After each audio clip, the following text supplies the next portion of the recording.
Hello and welcome. We are live right now in the CannaBuzz community. And if you're watching us on YouTube, thank you so much for joining us on YouTube. Make sure to like this video and subscribe because we've got a great interview for you today and a bunch of great ones to come. But today we are joined by Jim Davis. We're going to be talking all about the Oregon cannabis market, the kind of history of the scene and what's been going down. We'll hear about what Jim's up to with his cannabis business and much more. But before we get into that, I have a few shout outs that I need to make. First off, shout out to the members of the cannabis community. Like I just said, they're watching us live right now as we're recording this interview.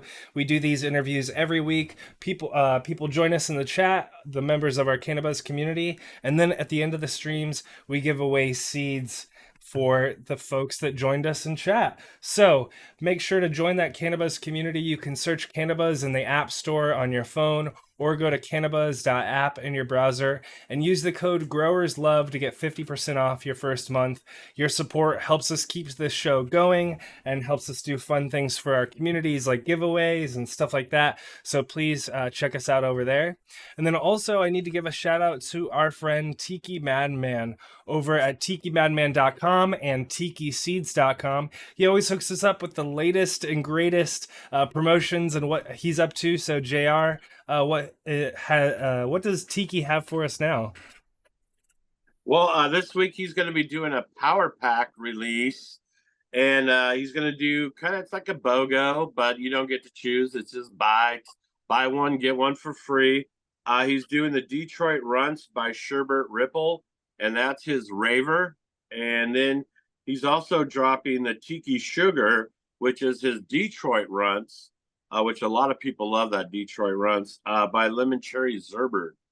So those will be bundled together as a power pack, and those will be dropped this week. So hit TikiSeeds.com. Also, King Kong Clones. I want to shout out again to them.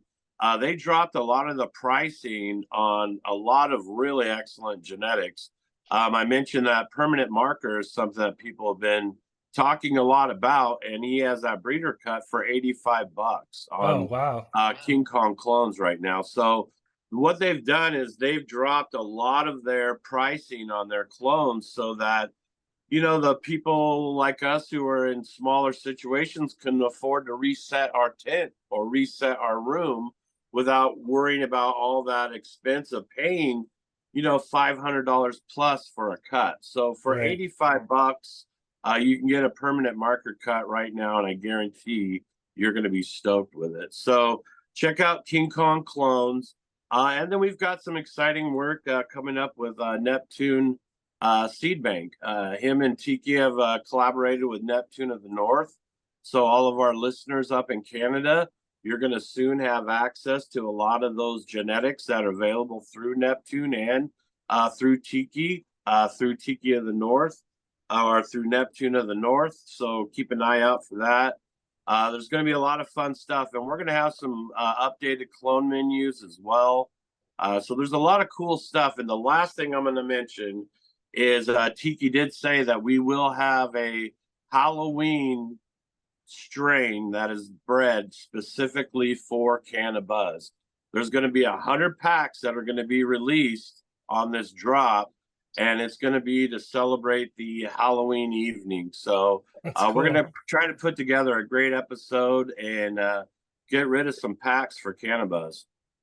Awesome.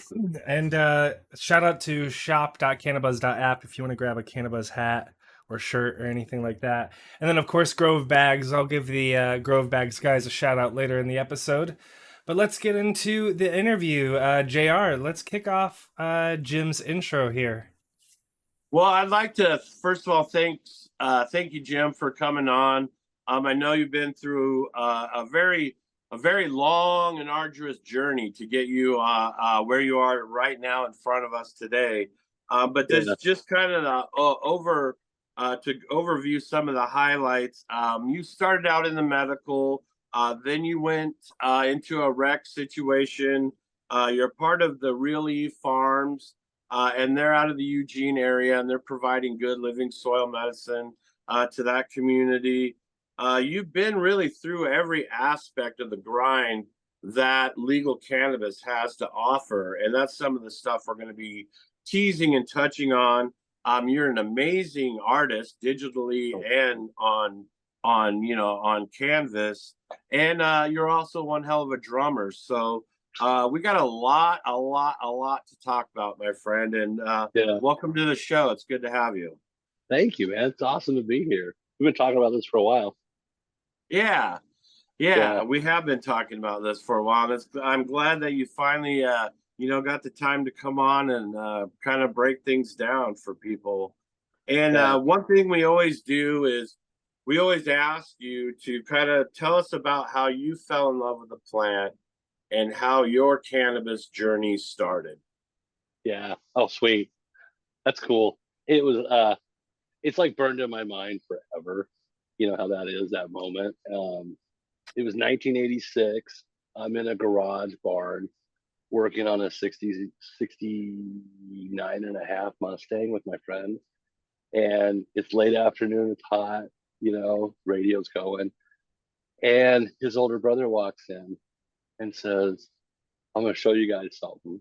And makes a pipe out of a pop can, a Coca-Cola can, and puts bud on it. And like, that was my first experience. Like, I can't think of anything like more quintessentially American, you know what I mean, than the older brother working on cars in a shop. Right.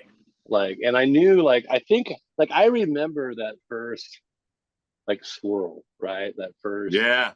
and realizing, because by then I'd been drinking as a teen, probably like a year and a half, pretty heavy.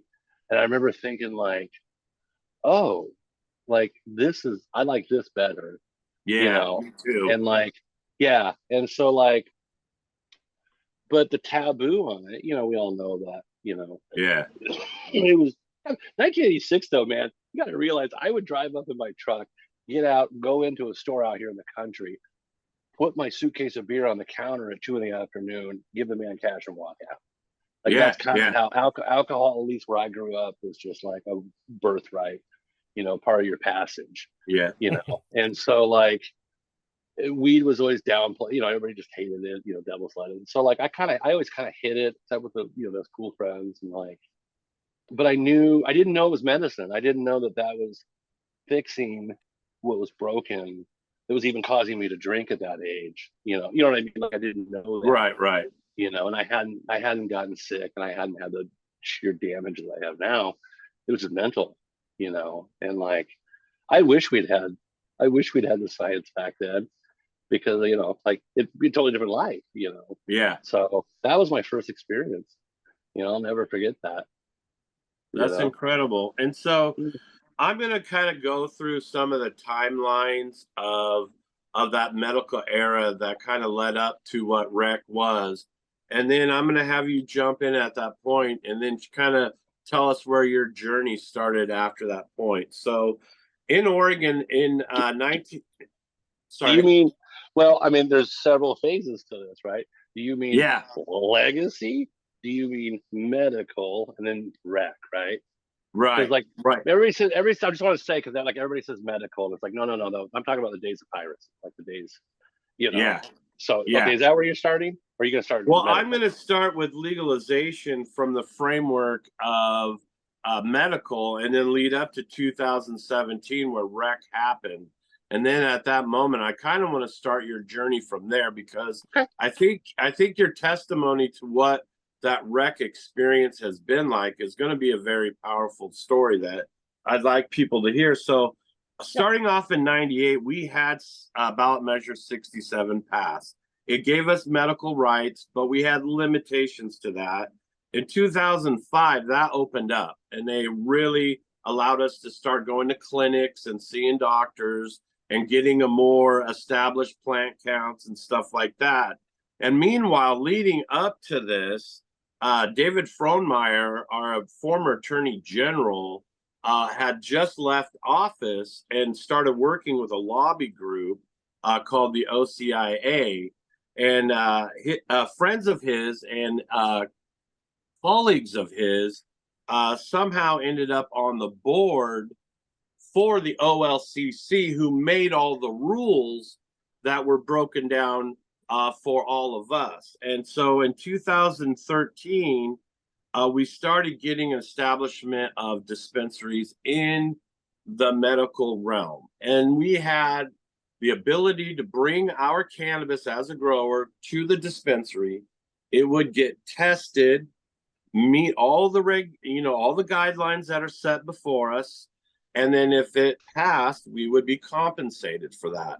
So all that local money, all that local everything was going into the community, building this whole process, right? So then 2015 happens and they start implementing what they called the early start, and that allowed medical facilities to sell rec for just a brief moment, right?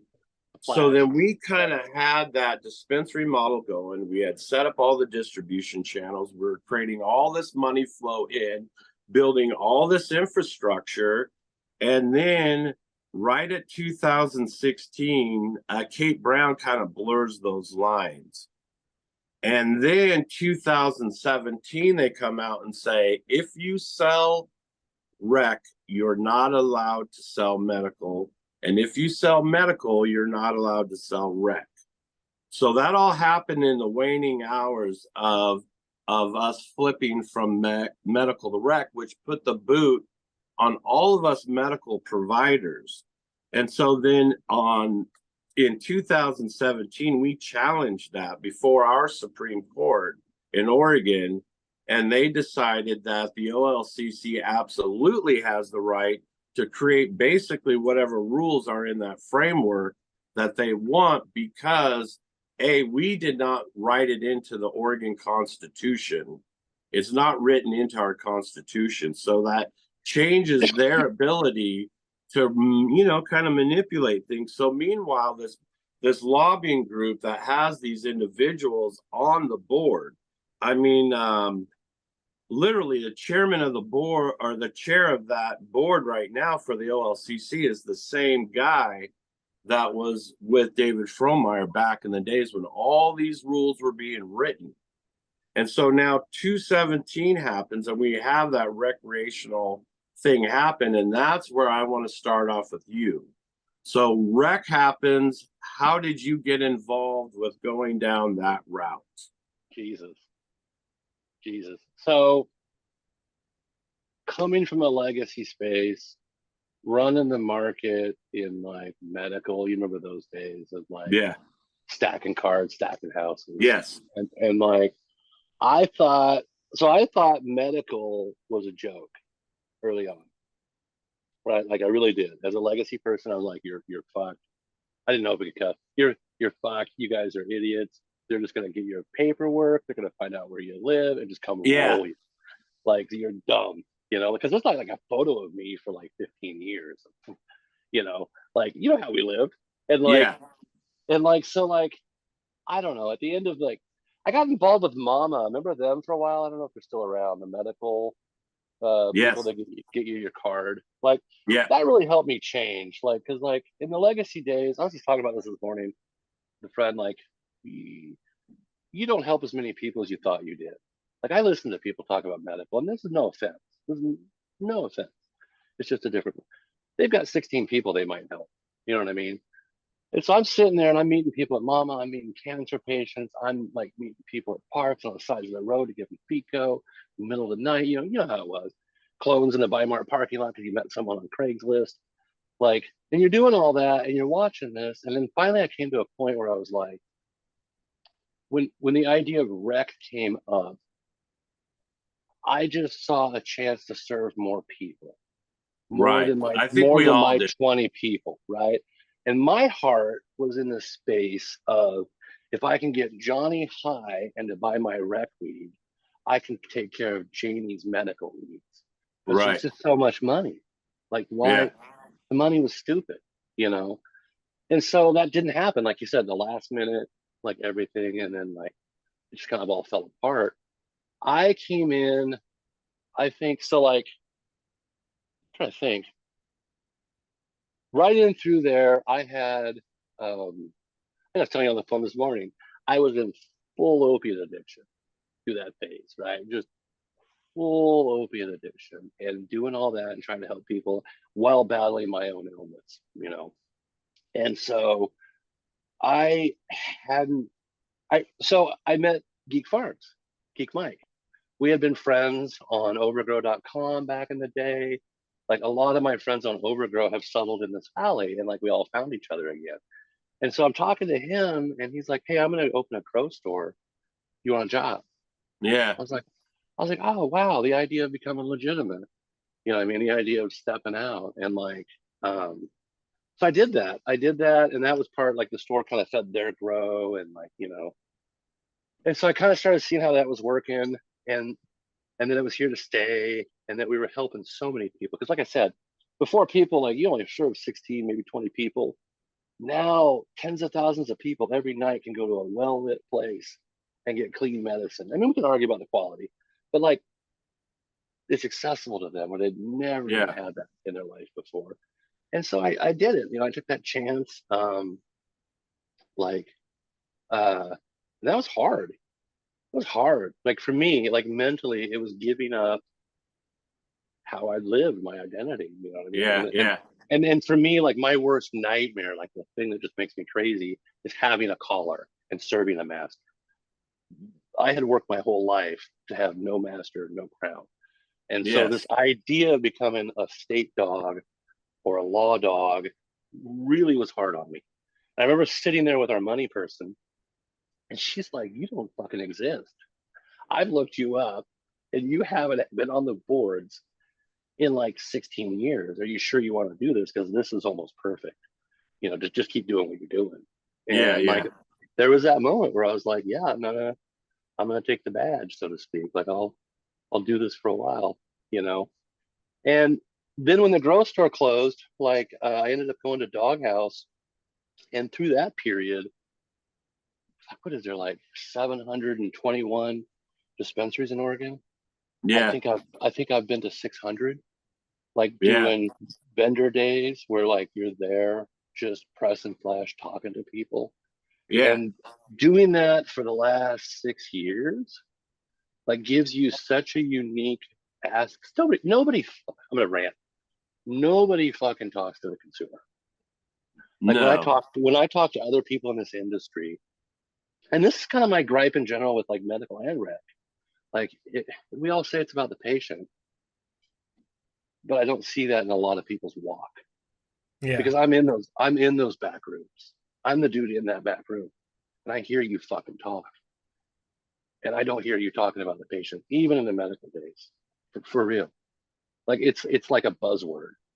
I'm just telling you, and like people can get mad, but once you step out of your tent, and once you step out of your garage, and once you go from one light to 10 to 100 to 400 to 1,000, it's not the same.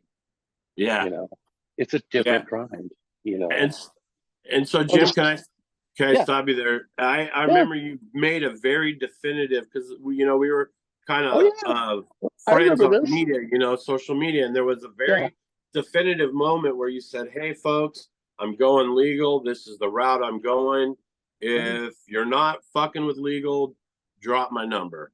And yeah. so, kind of talk about that and what kind of led you into Doghouse, and explain how Doghouse came about and how that whole thing happened. Oh yeah, yeah. And by the way, I when we talked about that, like what 5 years later, Yeah, like I didn't realize that you took it that way. What was happening back then was people were calling me wanting me to backdoor legal weed out. And I'm yeah, like, do you fucking call Jack Daniels and ask for backdoor liquor? No. right. Like everybody's like this is real now. Like treat it like it's real. And Yes, and we can't have this gray area. And we can't have like you can't do side deals in front of me. And that's what I was saying. Like I'm doing this. I'm too visible for you to Yeah. do shady shit around me. Yeah. Yeah. You know what I mean? And I'm not telling you not to do shady shit. You know, Right. God love Just it. I'm with don't you, do you it know, near in me. spirit. Just don't do it in front of right, me because Yeah. then I'm part of it. Like, right. you know. And so that's what that was about. I probably could have worded that better looking back. But So, it was that stand. What's up, everyone? We're going to get right back to the interview in just a second, but first, I need to give a shout out to one of our sponsors, Terploc, the makers of Grove bags. This is a Grove bag right here. This is a quarter pound. You can store a whole quarter pound of weed that's been dried first. You dry it in your tent or something like that. Dry it for about 10 to 14 days, and then you throw it in a Grove bag. So you can get rid of your jars, put it in a Grove bag. You seal it up and you don't have to worry about burping or anything like that. The bag takes care of the moisture release and it makes sure that it keeps everything at a consistent humidity level. So check out Grove Bags. Go to grovebags.com. Use your code CannaBuzz for 7% off. Let them know that you came from the CannaBuzz podcast and score yourself some bags and cure your weed to perfection. Let's get back to the interview.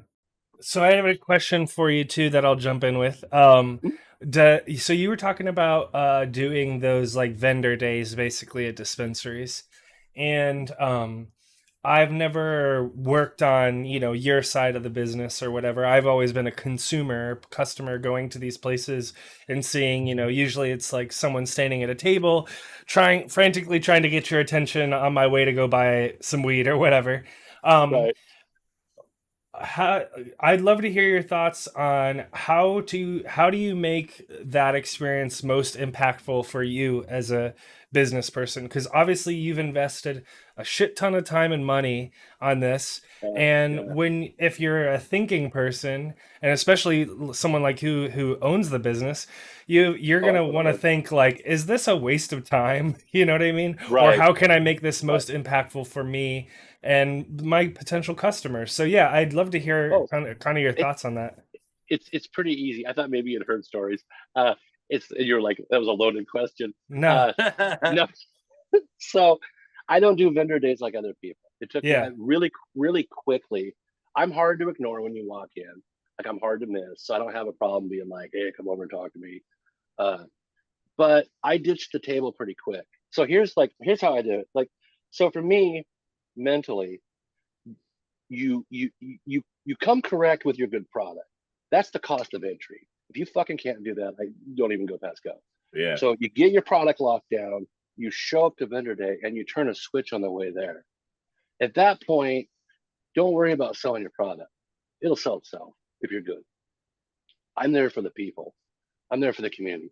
On my way to a vendor day or an event, I pray that I make one connection, that I find one person that maybe I have a resource or that I can send them to, or something that'll help whatever problem they have, or maybe even it's just teaching them about cannabis in a way they didn't know. And so if it's somebody else's product, great, because I want that patient to leave with what they need, even if it isn't me. So you just kind of like got to let go of your bullshit when you go into vendor day. The other thing was because it's about the people. And so the other thing I do is I ditch the vendor table. Have you seen how ornate vendor tables have gotten? Like, Yes. what the keep throwing money down the toilet? Like, and then there's someone there that doesn't care. So I stand behind the counter. Like when I go in, I tell the owner, I tell the intake manager, I'm going to work 4 hours with your crew, bud tending with them. And then the side note is because so many bud tenders are young, that's kind of a point of entry into this industry, is I get to tell them stories about the people I know that bred all these strains, the people that I was there and saw these things happen, and then tell them those stories. And then that makes them have more info to share. I also I've been dealing drugs 30 years. So like teaching bud tenders new ways to talk to people, Yeah. you Yeah. know, teaching them pointed questions that are different enough to knock through all the bullshit and find out what that person wants, because generally they don't know what they want. You know what I Yeah. mean? How many times have you seen weed hype sold just on hype? You know what I mean? Yeah. Like, or that's Oh what the yeah. budget just, Or and you it's can, like, This is the fire strain right now, basically is how right. it's weed. put. Yeah. Yeah, Yeah. yeah. Right. And And so, from a so, sales perspective, can you kind of talk about how all that marketing towards a number, like obviously the uneducated consumer is coming in the door, they're looking for an inflated THC number. Can you talk about how that kind of became a marketing tool in that well, in that? yeah. There was a point 2 years ago. I think it was 2 years. Time is fucked up for me. I'll get into that later. Yeah. Um, it was $1 a point. I remember when weed, you got $100 per percentage point. That's how intake managers were doing it. And I remember thinking like, and that's when I started arguing. And I started talking to custies like, hey, I would watch, like a young guy walk in and be like, you got anything over 30%? And I'd be like, do you walk in the liquor store and ask for Everclear every night? Right. No, no. Right. There's some snacks over here that's root beer flavored that's like 12% that'll fucking spin you, you know? So like, why are you? And then you have to start explaining cannabinoids, entourage, blah, blah, blah. And so it's all cool, but like, yeah, quit going for the Everclear, man. We don't, you don't need to be footing. And we all know that those percentages are 5% off minimum either way. Like it all floats. But like it fed into that hype. It was like watching an arms race, you know. Yeah. Yes. I saw a 53% once. Someone posted it. And Oh like, yeah. well, even at 30, I'm standing there going like, so you're telling me that 30% of this brand is THC? Like what? Like I how, know. Yeah. And it's how did like, everything become 35% in the span of like a year or two? You know what I mean? Like I'm going to dispensaries now and it's like everything is yeah, like over 30 and I'm like what the fuck? Everything was 24%, right, 5 years ago. right. How come I'm in an industry that doesn't have science, but has scientists standing there telling me it's science? Because if I Yeah. go anywhere else to any other industry, there's an SOP for that gas spectrometer that is the same fucking every time. Right, Right. right, totally. Why, if it's so important, why Yeah. isn't every lab running the same state authorized SOP, Right. the same system, until you've sat down with these machines and it isn't, okay, so here's the other thing. We talked about this before the show. I don't think people are necessarily evil. I think everybody's out there trying to get their nut and go home. Oh yeah. Right. So you have labs. There's so many ways to fuck with these tests and get Yeah. dramatic results. And it's the human. Leaving it in there just a little, grinding it up a little, all these little angles that I don't think people are necessarily. Okay, I'm gonna go on record.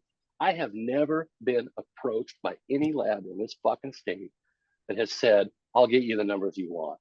Are they out there? Sure. They're not talking to me. Right. Right. So like I see these numbers and I think, like, was that human error? You know what I mean? Was that like, is their system a little different? I've used the same company since Doghouse, like 4 years ago, getting history. I like those guys. When you talk to them, there's a whole passion behind that they have their own little, field, Yeah. and you talk to them, and then all of a sudden, it was about a year ago, year and a half, everything just came back 5% less. And I smiled. I'm like, yeah, it hurt me. You know what I mean? It hurt me. I had to work a little harder. But Right. like, I felt like it was an honest test. I felt like it was really honest. You're like, oh yeah, this is a 26. This is what I feel like. Not saying I can just smoke something and be like, here's your test. Like this percentage. But like, Yeah. you kind of know You have ballpark. an idea. Your bioassay kind of has an idea. And I know that we just had a situation in Oklahoma where go ahead, Sam. Do you know what I'm talking about? Oh, Where I'm not sure yet. Yeah, well, we had a situation where one of the people who were in charge of all the legislation and the basic rulemaking also opened up a lab, and that lab got caught putting out shitty numbers and fudging numbers for folks, and it was Yeah, all kind of this big fix thing. And so, I mean, yeah, now they're that out whole there. scenario drives that because, like you said, at the end of the day, you don't want to judge a man for how he puts food on his plate, but at the same time these things are used as tools to manipulate the end consumer and Right, steer them away from maybe what could be a good choice for them medicinally, right, socially, or whatever they're wanting to do. Because I think you right. brought up the point, you could have this number here that's some crazy number, Yeah, but then right next to it is something that's super terpy, super fresh, that's 5 points lower, and then you as a sales rep, you got to work twice as hard. yeah. Yeah. Do you know if man, how many times I've stood there and said, hey, rather than buy that $40 ounce of 35% whatever. Buy an eighth of my weed, or buy half of my weed. It will outlast that whole bag. Yeah. Yeah. Yeah. Like, you don't even understand. Like, you're drinking Keystone, bro. Like, Right. like, what? Go buy something decent, drink less, and it's better for you. Yeah. It's weird. The other gripe I have is like, so a lot of people don't know this, the whole scale game, the scale. Yeah. Right? I'm fucking responsible down to the last gram for everything on that farm, right? So you're telling me that I could lose my license, be penalized, whatever, over grams, but yet nobody, if that were real, then why don't I have a state issued ingot with a number on it, so that when I weigh up at the farm and I show up at your dispensary, it's the same? Yes. Like, it's wild out there. I've been to dispensaries that don't even have scales, and I don't know how that's legal. You know what I mean? Like, I don't. Yeah, yeah. I'm pretty sure that's in the rules. Like, one group was like, Right. "Did you weigh everything up ahead of time?" And I'm like, "Well, that goes against my soul, because I fought for deli." Yeah, like. But then you find out they don't have a scale, and it's like, okay, But like, I don't know. There's some rules out there. The aspergillus, like Gillis, whatever. Like, it's just crazy that we're being hit with science, pseudoscience that our livelihoods depend on, and it goes right back to the testing. It's like all the way through. Now, I'm sure once it goes federally legal, that'll all change. What were some of the incremental rule changes that you, as a farm and as a rec grower, what were some of those rule changes that were kind of curveballs that maybe you weren't expecting? I feel like, in a roundabout way, just the cannabis, rules for like size and spacing. Yeah. Like, we're just trying to grow dope, man. Like, you start playing with like this many square feet here or there, and like, you know what I mean? Like, then you meet people that can pack more plants in that, or like, that was a weird one. My biggest bitch, and it isn't even a rule, I just gotta get this out, maybe out of place, but like, I have to metric out into the, that's a whole nother show, my weed, and drive 3 hours one way, and can't take anything else, only what they want, right?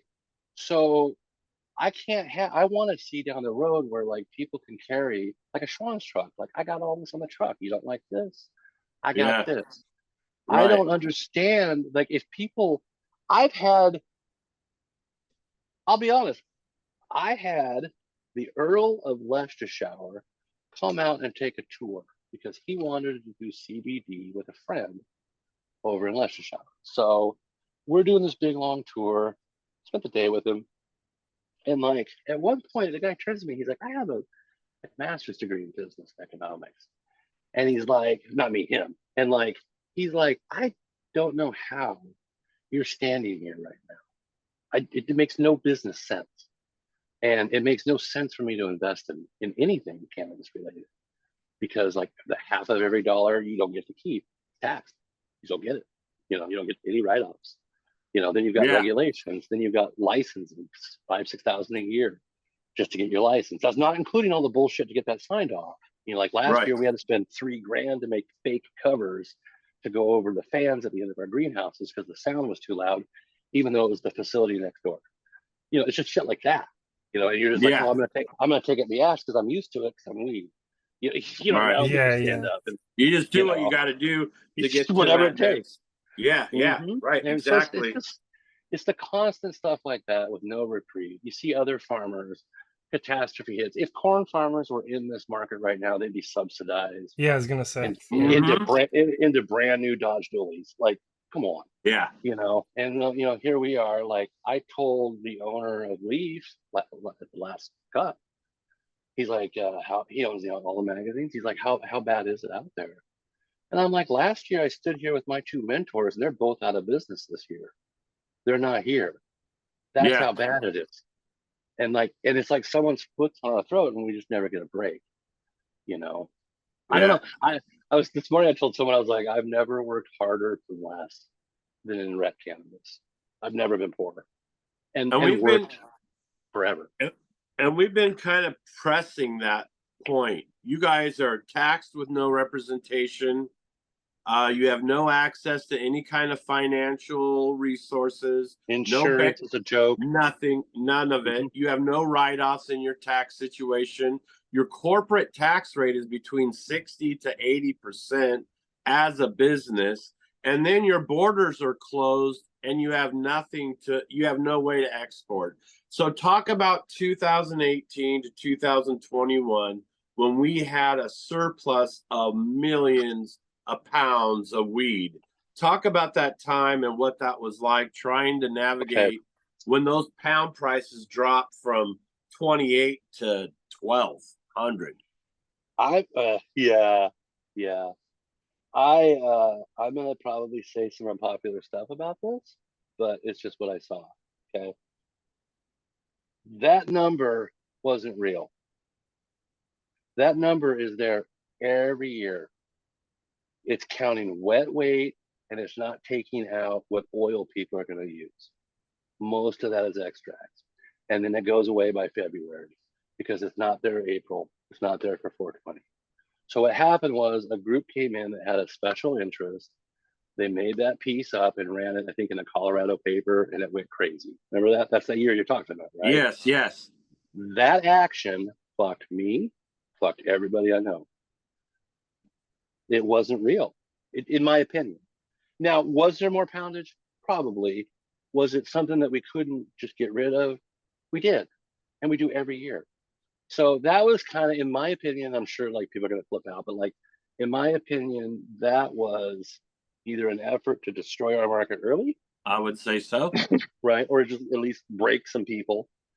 Because in the end, we're just marketing this for pharma. In the end, we're just doing the big lifts. We're getting rid of the stigma because they could never afford to do that. So like, that's always pending. And I'm being pushed off the cliff as we speak, and like, so I feel like that was all part of that. I feel like that was a lot of people ran with that. I did for a while until I found out. I was like, Jesus Christ, what was it, 5 million pounds? Yeah, it was like up there, like 18 it was 5 million pounds. Oh, was it? Okay. I was just worried about maybe it's 5 was just flour, but I was like, I gotta sell all that weed to like 4 million people in Oregon. Right. Exactly. That was the point they were making. Yeah, yeah.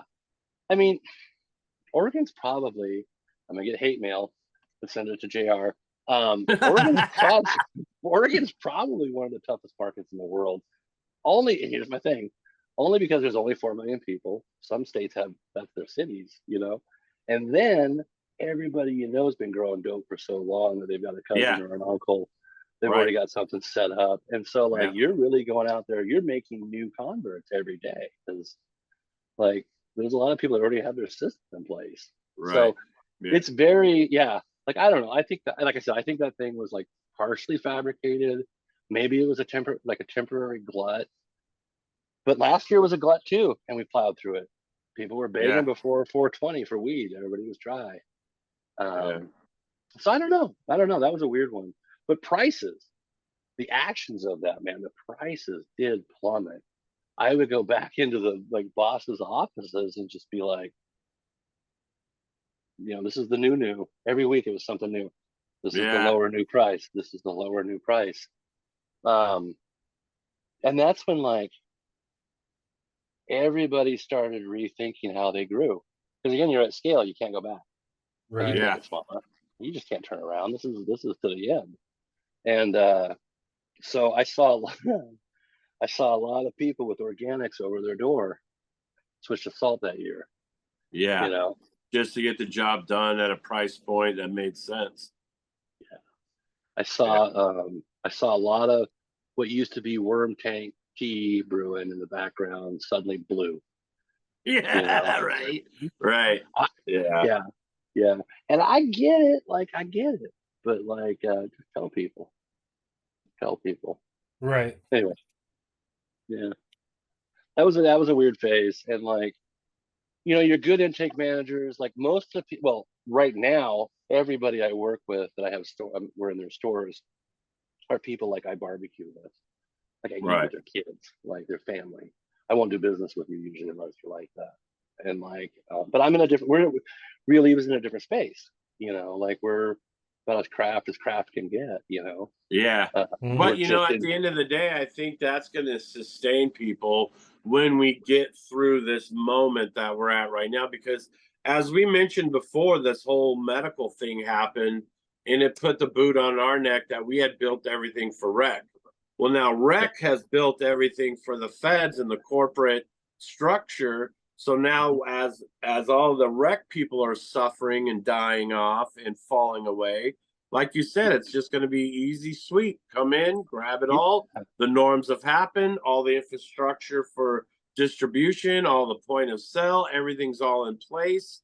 And all they got to do is throw a few, $1 billion at it and it's all yeah. theirs. We've done all the marketing. We won all the hearts and minds. You know, And we Yeah. and many of us have paid with our blood, sweat, and tears the freedom of our family, the confiscation of our children. I mean, we've all been through everything. And we've all built all of it to all have all of it basically being taken away. So people shit on rec, but they shouldn't because we need to be able to do business, right? yeah, Now, right, to structure it in a way that's fair, that makes sense. You know what I yeah, mean? If I yeah. fly into Denver, I don't know a homie there. I mean, I do, but maybe I don't. So I want to go to a shop and I want to buy good quality cannabis. I want to go to my motel room, enjoy it, and have a good time. Yeah. That whole rec and that whole system of commerce needs to exist. It just needs to be done in a way that doesn't funnel all the money out of our communities Right. and it doesn't Right. decimate us as we're trying to participate in a completely unfair business scenario. I was gonna say, give me the same tax. I pay more taxes. Give me the same representation as liquor. Yes. Yeah. For the love of God, it's the same building. Like, give me the same rights. You know, like Yeah. So why don't you that is speak a little bit about how the OLCC is in charge of the cannabis industry? well, that's a long. I've had so many wild experiences with OLCC. Like good people. Like the people I've met are good people. Like they're just. But the early on, this was the weird thing I'd run into. Like a buddy would be putting in like a lab, right? And the fire marshal would show up and just flat out tell you, I don't fucking want to be here. I never wanted this job. I don't like what you do. I don't care. Here's your paper. And so like that's how you're treated like at every city level, pretty you know what I mean, in a lot of places. Right, right, And right. so which is very odd because like I have friends that have a tiny little dispensary that they open up. They already have another dispensary in Eugene, but like it's Joe and Chelsea at Greener Side. So like they had a little dispensary up on Detroit Lake that they opened during fishing season, right? Mm-hmm. And then they were open one day a week for the locals throughout the week. Yeah. And so I was up there one day making a drop on my way to Bend, and like I'm getting a pop across the street, and I'm walking out, and I meet the mayor. And my grandparents lived in little cities down the road, so like I'm kind of familiar with the area. And like I'm talking to him, and he goes, "I am so happy they're here." I'm like, really? And he goes, yeah. He said their taxes alone, and he pointed to the ground, paid to have lanes and parking lines put in our city because it's so small. But we've never had that. Like it's been years, it's been years since we could paint. Just like Yeah. don't park here, park here. Here's some slots. And he goes, that's amazing. We wouldn't have had that without them. And so it was really cool to hear like a real your tax money, your blood, sweat, and The impact. tears went here Impact in and the helped this community. community. Yeah, yeah, Because we yeah, don't hear that. We just don't hear that. We don't see it. yeah. You know? And And one more so thing I want to talk about too on a serious note. When you go and you get a certain sum of money and you have to take that to a financial institution, and somewhere along that way you get robbed, what are your recourses? What are your recourses for being able to transfer money? Are you still going to get taxed on that? I have not had that happen, so I don't know. Honestly, I know my experience with banks. Like I've had, I've lost 6 bank accounts in one year because of weed. or the thought of weed, even in my personal life, you know. Yeah. And I've been banned from PayPal. They owe me $600 because I'm a drug dealing terrorist, because I bought it. Someone sent me a Cheech and Chong record, but because they used PayPal, it was considered, you know, contraband, and locked my account up. Which I think, did PayPal, didn't that guy also do weed maps?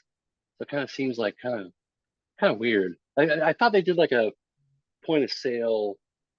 Uh, PayPal did For for weed weed. maps. One of those groups. Anyway, so there's that, and then there's like, I've had a bank president come out to the grow store, and make me take her into every room and every corner of that facility because she thought we were growing dope. And I'm like, there's a level of ignorance I don't know how to deal with. You're an educated person. Like I don't know how to Yeah. bridge this gap. I don't know how to bridge this Right. gap. You know, like I'm not. Right. And they left embarrassed, but like that's what you're under all the time. And like yeah, they don't. So there's this, what at the back end of this, what they're not telling you is, this is what I've been told, under their rules, if cash comes in that smells like drugs, it has to be moved and it's sent out to be checked out. So they don't get to count that in their nightly deposit to collect that interest on over the night. So Oh, okay. they don't like you. That's why they don't like you. Right? They want your money. They just don't like how they have to get it. I've had an email sent to me from Wells Fargo that said, "We don't like dealing in cash. Can you find another way to deposit your money here?" And I and I know that they've never asked Nike to do that, and that they've never Right. asked any Sure. other legitimate, you know. So yeah, banking's pretty fucked up. It's weird. As far as like covering your butt, do you mean like driving around with so much cash? Like, Well, yeah, because I know you yeah, guys have to get it there somehow. You yeah, don't, you know what I mean? I'm sure yeah, that has to be extremely scary for you guys. yeah. It's like, well, so like you know me, I've been in therapy for 3 years, and like it's come up where like I didn't. It doesn't consciously bother me because that's just been my life, right? Like, because it's like on a Thursday, you know, there's times where you just walk around with tens of thousands of dollars, you know, on your person, like in your car. And so, like, you kind of get used to it, but you don't. Like, you don't realize that that old world stress is right there behind you. Yeah. Like, and Totally. Yeah. you're not conscious of it because you're so used to it. Yeah. So there's only been one occasion where I thought I came out of a dispensary, this guy sitting in his car, and it happened to be at one of the intersections in Portland where, like, if you're gonna get shot, it's on that corner. And Right. Yeah. like yeah, and like the 7-Eleven closed because of violence, and like the Southland Corporation doesn't just close 7-Elevens, you know, without good reason. And so like I walk out and he's sitting there and he reaches his hand down onto his door, and I turn around and put my knee in his door and just have, you know, just one of those, you know how it is, just let him know this isn't happening today. And that's the only time I've ever had a problem. I've had other people come to me. It's a mixed bag too, because like the world that we live in for weed people, legal, you are on camera from the time you open your eyes to the time you go to bed. So I feel like some of the stories, I don't want to like discount anybody's experience, you know what I'm saying? But like it would be on camera. And then where are those? So I think pretty much like it doesn't happen as often as we think. You know what I mean? Like I don't hear about it. But I think everybody has just done a really good job of taking care of that, and you know, and keeping it low. You know, there's a weird scam going around in dispensaries. I don't know if you guys have it in like Colorado, but like they'll call up and pretend to be the owner. This happened twice in Portland, and say, um, "Get all the money out of the safe. I'm having my attorney stop by. I need it right now. I'm in trouble." And then a car drives up out front, and the one in Portland, they just handed them $31,000, Wow. no questions asked, right? So it's like, whoa, like so there's scams, you know, like no different than everything else. Yeah. I have seen some weird dispensary, like so. Portland has changed a little bit, Yeah. and Right. and like uh, I had a store that's no longer open up on Foster, that I've seen the video. People drove a car through the lobby not once but twice on 2 different weeks and took everything, you know. Except my friend's oil, and I had to call right there to give a shit. They didn't take your oil, bro. In the middle of a robbery, they didn't take your fucking I oil. didn't No, even want your oil, bro. yeah, it's that bad. No, so, um, but yeah, that's crazy. Like, how do you, like, you know, how do you fight that? How do you? And then the police don't give a shit. There's no, No, there's no, there's no there's burglary no department was recourse, was the right? was the official statement. Like, here's your number. So Yeah, it is kind of the Wild West, you know, and like I wish they had there should be no earthly reason why this can't all be electronic. Even within a yeah. state. Like why the state hasn't said, like, I understand crypto, let's just make our own interstate for veteran, you know, but they won't. So yeah, it's weird. It's weird. Constant source of stress. But you know, we're used to it. Well, I don't know what oh, sorry, go ahead. no. I was just gonna say I don't know what younger people are doing that haven't lived the life. You know what I mean? I don't know how they're Yeah. handling it. Like, it's got to be weird to hand like a 25-year-old $80,000 and be like, "Well, come back." You know, Right. go get hurt. Right. Yeah. Yeah. Yeah. Well, we're coming into the last handful of Oh, questions or so oh for man. our interview today. I was going to shout out everyone in the chat on CannaBuzz who's been watching us and Oh, chiming in cool. here and there. And yeah, like I said earlier, join our community, search CannaBuzz in the App Store, go to cannabuzz.app and join us so you can be live in the interviews. We're doing a seed giveaway at the end of the stream for one of those live viewers. But JR, what's our next question? Well, now that we've talked about all that horrible grindy shit, let's talk about how you still have love for the plant and what the future is going to hold for you, Jim. Oh, so yeah, it's always for the people in plant. I'm at a point, I think I talked to you about this, like at that sesh, was like, I've been at this a long time. You know what I mean? And like, there's times where I'll turn around and think like, oh, I'm in the way.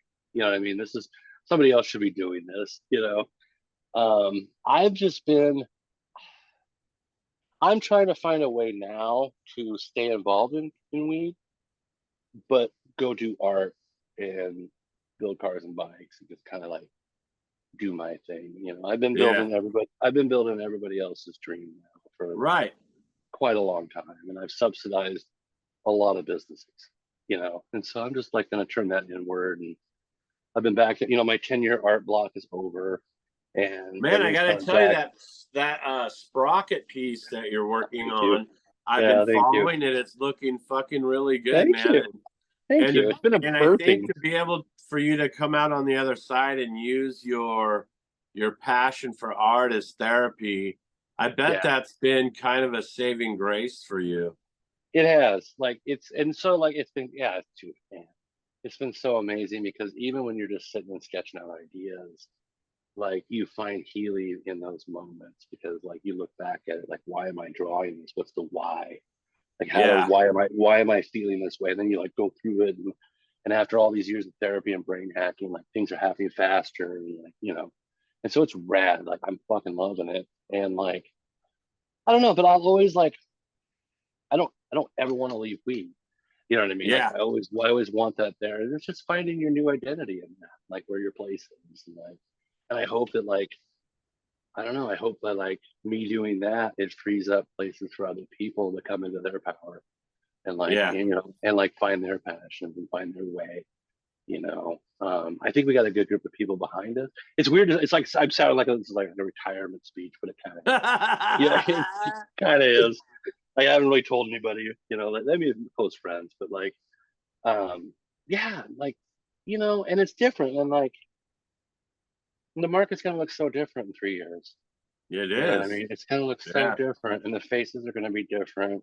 And Yeah. like, maybe it's time for that. And then like the old moonshiners like us just kind of like do little bit pieces here and there to remind people, you know, Yeah. and then just kind of transcend and transmute out of it, you know.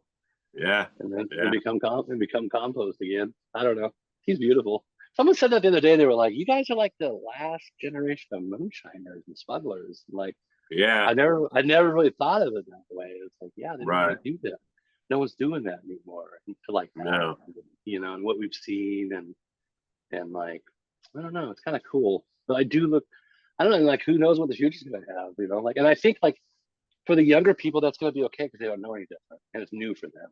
Yeah. But like we're at the point where like we've seen it all, we've done it all, and now people are just like redressing the same old scams. You know what I mean? Right. With like Yes. with new drippings to make it look different. Like I feel like this is, you know. So Yeah. anyway, I don't know. It'll be cool. It'll be cool as long as the patient gets taken care of. As long as people can get clean access, you know, and Well, feel safe. I That's think all that one of the matters. cool things is more people are getting turned on to growing their own. Mhm. You know, Yeah, I hope so. and I hope so. I like to see the plant get back to the people. If that means micro licensing and home growing, like the beer community took back their That'd be beer. rad. Yeah, You know, yeah. I don't know why people fight that. Like I see in other states where they fight home grows, and yeah, I don't understand it because that guy in his garage or the lady doing it, like they're not going to topple Bud Light, like you no, know right.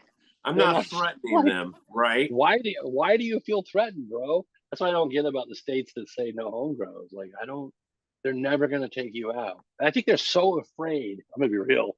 I think they're so afraid that you might make $10 without them knowing that that's what Yeah, it's really about. right. Like it Right. isn't really about that you have this medicine. It's that you might make $1 without them getting a cut. Which is why the So IRS recently, within the last couple of years, says you can file on those extracurricular activities. We don't necessarily need to know what they are, but just file on them anyways. has anyone you know Not ever right. filled out that paperwork? Hell no. I would like to see that. You know, All right. like here's my gambling dens. Here's the info on them. This is what I make. Like what? Like I I think wasn't that Reagan, and it was a way for people when they busted like RICO jobs for them to like organize it for the hearing. Like I Yeah. think that's where that came from, and so for Yeah. them to come out and be like voluntarily sign this without a like conviction, like wow, Yeah. Well, wouldn't I be here know, if you like, had a I think case. Harry O, I think he was the guy who funded NWA and Suge Knight and all that, and Death Row. But he was one of those last drug gangsters to get thrown in jail and still keep all your assets, right? Everyone Yeah, post him pretty much a lot, you know, when they came yeah, after you, they everything, took they take everything. everything, Yeah. everything. Yeah, yeah. That's another show. That That's another show. is Um, another show. So tell us about some of the events or anything you're excited for to see this summer. well, we just had Music? summer sesh. We just had Yeah. summer sesh. You were there. You had a blast. I saw it. Yeah, I did. You had fun. That was awesome. Alicia really did a great job on that. And she's planning another one. Like she's already in the works talking about Halloween. So that would be the next Nice. one. Mm-hmm. Yeah, Mm-hmm. I met with them. Shout out to Studio 333. And we're probably going to do a harvest cup around the 25th of November. That's a good Kind of time. like we're throwing stuff around, probably find some charity that we that we could get behind and throw another Yeah. charity event like we did last time in the Nug Throwdown. Yeah. Has it been? How long has that been? That was 2018, I believe, that we And did that the was Nug Throwdown. and that was in the Cannabis basement of the Club. CannaBuzz Club. And that's where I Yeah. met the guy from Dude Grows. Yeah, That's where I yeah. met that crew. Yeah. And that's how I met Yeah. Odie Diesel. Actually, through you, Oh, yeah. that's how I met Odie Diesel. That's my brother, my twin. Yeah, Yeah, right. totally. Yeah, I he's like know. the older like yeah. That's so funny that you say that. There's a little No, bit of that people energy. people think we're related. We're brothers. It's hilarious. I could see that. Uh, Yeah, that's funny. I One of the craziest consults I ever had was in this swamp down on the Coast Range, and they had a grow, and like Ray and I walk in there, and the dude turns to us and goes, he's got one of the first runs of LEDs, right? And I'm looking at this, and he's like, I spent $250,000 on all these greenhouses getting these LEDs, and the LEDs are, he goes, they're tuned to the curvature of the earth. Oh, wow. I couldn't even talk. Right. And finally, I turned to Ray and I'm like, hey, they're tuned to the curvature of the earth. He's like, I heard that. Like, we had nothing. And then, like, the very next corner we go around, the dude's like, well, if you don't believe me, the light engineer is living in his van out back. And I'm like, of course he is. Sure he is. Of course he is. Of course he's on site. He's still tuning these, you know. And what do you do if the earth really the is? frequency, Kenneth, right? Oh, dude. So many scams in this. And the same dude, Ray will remember this. The same dude, he sat down and barbecued for us. And like, and this place was so wet, you couldn't really stop moving because you felt like you were sinking a little bit. So you kind of caught yourself all day, kind of doing this, no matter. And I was Right. like, I remember thinking like, oh fuck yeah, deck. I can stop worrying about this, you know, like we're on solid ground. And he pulls out this little machine and he goes, this is a home testing machine, so I can get my percentages before we ever send them off. And I'm like, where do they make people like you? You know what I mean? Like, right. And why can't I get money from you? But like, right. it reminded me of Tally. Remember that episode of Kevin yeah. where he's like, what is this, some kind of jungle? Yeah, it's about 30%. You know, like I was like, this machine is a joke, you know. But there's some crazy. Ray is a blast to consult with. He's a blast. He almost got us killed on that trip. Ask him sometime. We're driving down through these mountain passages, and he's driving, and he goes, oh, look, it's an Amanita patch. And he's like looking back, and I yell, cow. And this Jersey cow is like in the middle of the road, and like the car just like, and I'm like, he almost killed us for mushrooms, you know. It's a great trip. But Ray's a blast. He's on the Adam Dunn show all the time now, isn't he? Yeah. I saw he was out there. I saw he out there the other day. Oh, that's cool. Yeah. Yeah, it's a good show. Yeah, we have him and Mushmouth come on. Mushmouth is our resident rosin guy. Yeah. So. It's crazy to watch him grow up and come into his own. I know. You know what I mean? It's just I know. weird. And he's got that little piece of paradise out there now that's his, you know. And nobody pays attention. That's the weird part. Like he is a loud guy. Like he just kind of comes in. He's like at the cup. He walked up behind me and opened a jar, and that's how I knew he was there. Yeah, I was like, you know what I mean? Like, oh. Yeah, I passed that Paloma off to him. I'm really excited to see what he does with that hash wise. Yeah. Because he did, I think he took 5th at Eagle Clash last year. Yeah, he did. And he's invited to come back again this year. So, pretty exciting. I want to go to that. Like, I don't want to compete. I just want to go. Me too. Cool. It would be really cool. Is it like it's in the spring, isn't it? No, it's right around Emerald Cup. Yeah, it's like the week. It's like the Friday or Thursday or something like that before Emerald Cup, and so and it's up here in NorCal somewhere. I think it's like around Napa, somewhere. Mm-hmm. That's right. Yeah, I'll be there. I should have. I'm growing a bunch of cherry paloma in my backyard right now. So I'll have. I'll probably, hopefully, still have some around for Emerald Cup, so I could bring some outdoor cherry paloma. Nice. Jim, this has been a good time. Make sure to. Where can people follow you or keep up with you? Like if they dug this interview, how can they find you? You got to go to Instagram. That's kind of all I do. My TikTok's a joke. Like I'll start it. I'm 51. I'm just. TikTok to me is just more for information. I do like my personal passion dies, but like it's always Instagram, and that's at Jim's Big Dream, all one word. Very cool. So, and buy my merch. Yes. So I appreciate it, guys. It's been a blast. Yeah, it's been good talking to you, man. It's great to hear. We've been learning about different markets, and it's been cool to get the rundown on what's going down in Oregon. Yeah.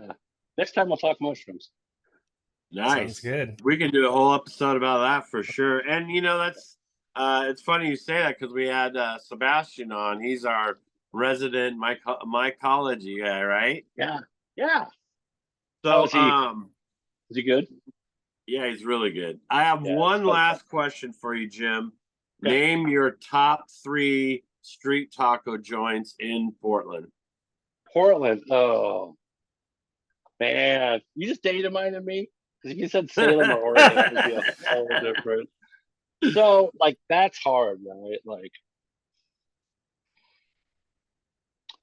I'm gonna go out. Portland's a hard taco city, and I don't know why. Um, but Taco Gang is a good shot. Um,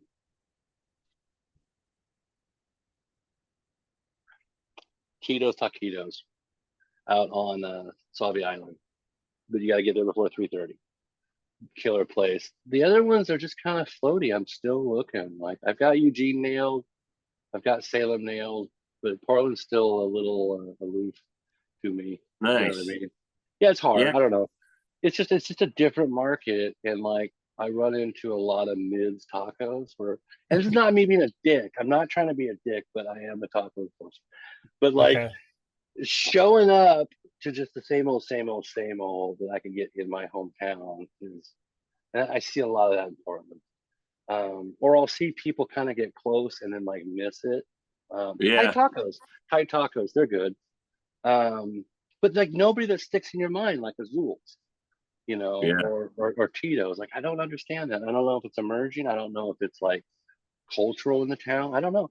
But I tried. I'm still trying. Like if you look at the posts, like I just don't have a lot in Portland, even though I'm there a lot. Yeah. Weird. It's Yeah. weird. I'm We're both Yeah. in the Salem. I Go to love Salem. burritos is my thing. I like because Yeah. I'm down in California, so Oh I yeah. lived in the Mission for like 6 years, so I was really spoiled Nice. with like super burritos all the time. Yeah. But yeah, no, I Yeah. appreciate the hunt for good food, Oh, Mexican food. I can't. If I post a burrito, like I get DMs. I don't understand. It has to be tacos. It's funny, That's you hilarious. know.